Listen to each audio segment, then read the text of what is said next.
Welcome into the Women's Basketball Report for November 29th. In here with head coach Krystal Evans to talk about catch you up on the Lady Railsplitters season so far.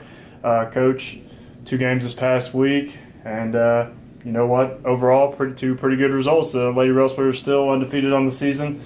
Let's first talk about the first game of the week, the SAC opener on Tuesday over there in Carson-Newman. You know, we hate how early the conference season starts, but you go over there and really grind out a 102-99 victory at Carson-Newman overtime. So just talk about that one a little bit. Well, we always know going into that game that it's going to be a tough fight, pretty much from the jump ball to the finish of the game, and this year was no different. Carson-Newman is just they're a good team. I think they're well coached. I think they've got a lot of different pieces, and it's our rival school, so their energy's high, our energy's high, and luckily we were able to pull away with it there at the end. I do want to just commend my team and the fact that a lot of games in overtime last year we didn't pull out, and this team really dug deep and we were able to pull away with it in overtime. And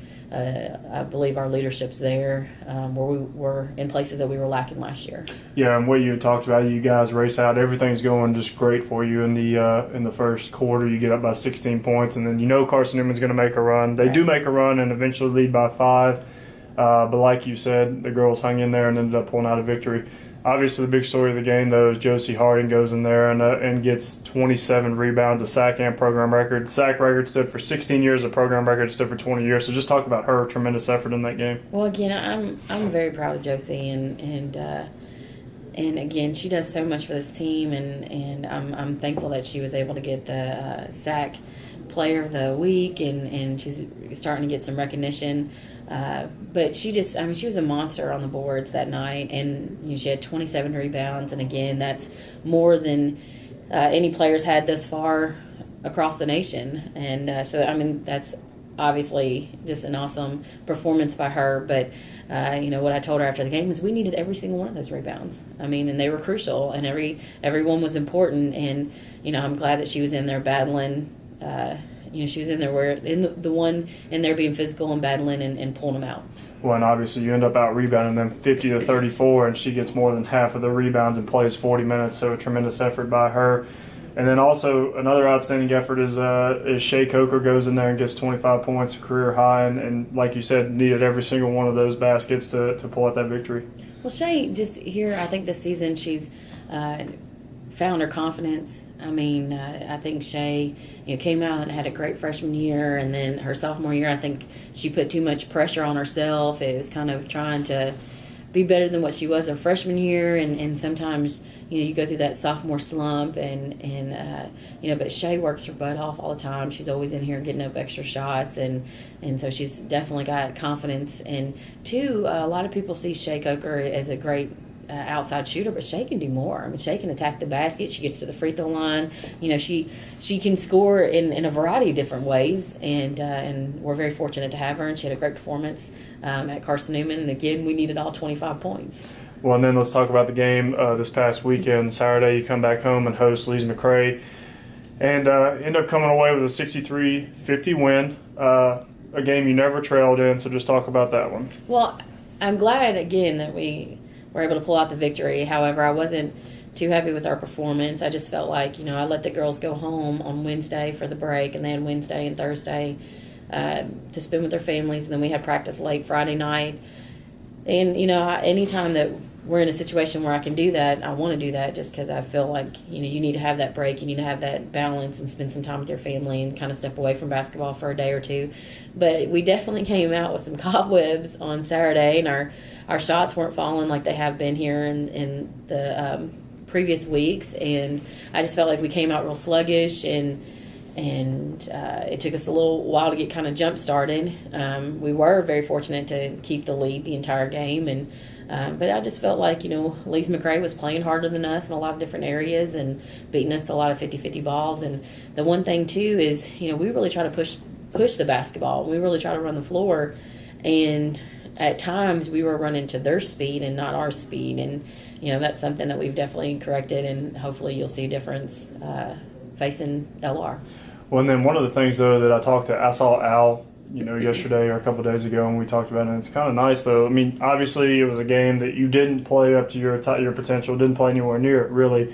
But how nice is it to be able to grind out a victory? And really, it was never in question in the second half when you're not playing your best. Right. Well, I mean, anytime you can win ugly, I would definitely rather have a victory, an ugly win, rather than a pretty loss. But, again, I think it was a good game to have coming back from that break. And hopefully it exposed some things that we still need to work on, some details that maybe, we tossed out for whatever reason, and now we've regained our focus, and especially heading into now all conference games. And it was a good game. Obviously, I did rest a lot of our starters. I didn't play them many minutes, and I used Shea Coker very limited as well. And so hopefully, they'll be ready to grind on Wednesday. Well, and then now you start a stretch with 3 games in 5 days, and that begins tomorrow here against Lenoir-Rhyne. So obviously you've already had several home games, but at the same time, how nice will it be to come back to and just get to settle in with that meat of the Southland Conference schedule and settle in here at Texas Turner Arena? Well, I'm really glad, just because I think a lot of people look at our team and they think that we're veterans, and really, if you look at the bulk of our team, they're really freshmen and sophomore. We've got 3 seniors, and Meg, Joe, and Sydney Anderson, and then we've got 3 seniors and then 3 juniors, and Carson, Shea, and Ross. But the rest of our team are sophomores and freshmen. So, we are relatively young. So being at home as much as we can has definitely been to our advantage. Yeah.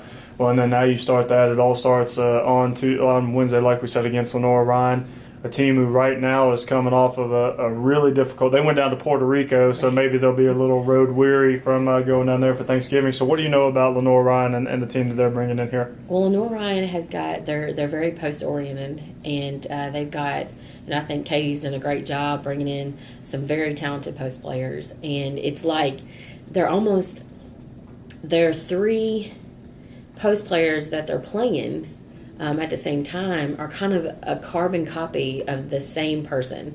They're about 5'11", 6'1", long, lanky players, and I think they're definitely it's a matchup that we haven't faced thus far. The closest person that would be be able to compare to this team would be maybe Brashay Johnson from Lander. She's kind of got the same abilities as these girls, but again, they do a great job on the boards. They're very athletic. They can put the ball on the paint and attack, and they can. They've got great low post moves. They can finish right. They can finish left. So she's definitely got a good team, and it'll be a different type of challenge come Wednesday, and hopefully we're prepared and ready to take it on. Well, they're obviously a team that struggled a little bit offensively this year. They, like I said, I think they only scored.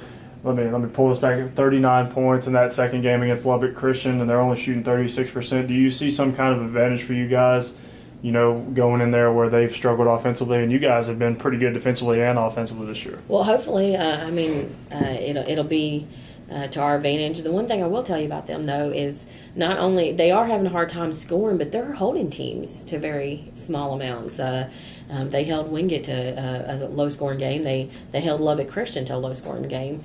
And, so, I mean, that's something that, we're not used to. I mean, we've been scoring the ball pretty easily here in the last past couple games. And really the only game that we had any problems with Lees-McRae, and we were just shooting poor. And I don't think we were taking our time, and that's something that we've been focused on in practice to kind of get that back. So I wonder, how we're going to do going into that, because I tell the girls all the time, we're scoring 90-plus points or whatever, and we're not running a lot of offense. So, this team's really going to force us to run some offense and move the ball around and work to get good shots. And, hopefully, it's another step that our team can take to getting better. And I think we're ready for the challenge. Well, and then another person I want to talk about, and one of the individual cogs that might have helped the offense a lot this year, is Carson Sims, who, most of last year she was really working her way back from an injury, didn't really get a whole lot of time until the end of the season. And now this year, double digits in 2 of her last 3 games, had 17 at Carson-Newman. She's averaging 10.5 points on the season. So how much has your offense benefited from her being back healthy? Well, Carson, again, the kid that we saw last year is not Carson. And, she was just plagued with injury. She had a crack in her talus bone. She had to sit for months for that. And again, she's coming off that plantar fasciitis surgery. And that's just a hard surgery to even recover from. And she has flare-ups all the time. The kid's tough. However, she just her being back and 100% now is totally taking our team to a different level. She's more aggressive. And honestly, the kid that we're seeing now is how Carson played. And I think she's in the best shape that she could possibly be in coming off of that surgery. That surgery is never going to be ideal. She'll never have a day that she's not experiencing pain. That kid's tough and she has a high pain tolerance. But, she literally, I think now she's understanding how to manage it a little bit better. And we've done things, with conditioning. We've had her in the pool versus, having all the wear and tear on her feet and that sort of thing. So we're trying to work with the trainers, and the trainers have done a great job with her. And we're trying to find different ways to kind of alleviate as much pain as we can. But again, Carson's she's more aggressive this year. She's looking for her shot. She understands pushing the ball and put her team in the right position, and she brings a great deal of leadership on her team as well. One of the things that we've mentioned several times already is that, this begins 3 games in 5 days, which is a brutal stretch. I know you've already played, you've had to play back-to-backs a couple times or one time this season. And then, now you prepare for that stretch with games that are really meaningful. So how do you prepare for those opponents so that you give yourself the best chance to play? And also how do you keep the girls fresh with that many games? With that short a turnaround? Well, I would love to say that I've got some type of magic formula or whatever, but I don't. Actually, this group of girls have a very short memory, and which is I'm very thankful for. Because with the tournament with Lander and USC Aiken, you couldn't get 2 more different teams in Lander and USC Aiken, and again they were able. In just a half a day's preparation, they were able to, Lander's game's over and kind of throw that to the wayside, all the scout and everything, and then to really focus on USC Aiken. So they've done a great job. And, we have faced very different teams up to this point, and they've done a good job of shifting their focus to the next game at hand. So really, I'd like to take credit for it, but it would be unjust. They're just doing a great job. We've got a great group of girls. This team's getting along better than any team that I've had in the past, and it's got a great core leadership. Well, and then after that, thankfully, you have a pretty long break before you travel to Wingate, so that will be the nice reprieve after that.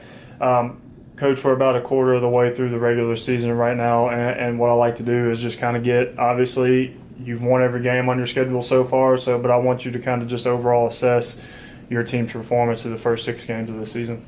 Well, I think that defensively, we've made some great strides forward. However, there's a lot that we still need to correct. The team that we're at right now, and again, I'm very thankful that we're winning games, and that's great. But the team that we're right now and the team that I want to be in February are 2 different teams. There's still a lot of areas to improve on. We do have a great bulk of material in with our defense, but we can perfect the details every day and just keep on establishing good habits.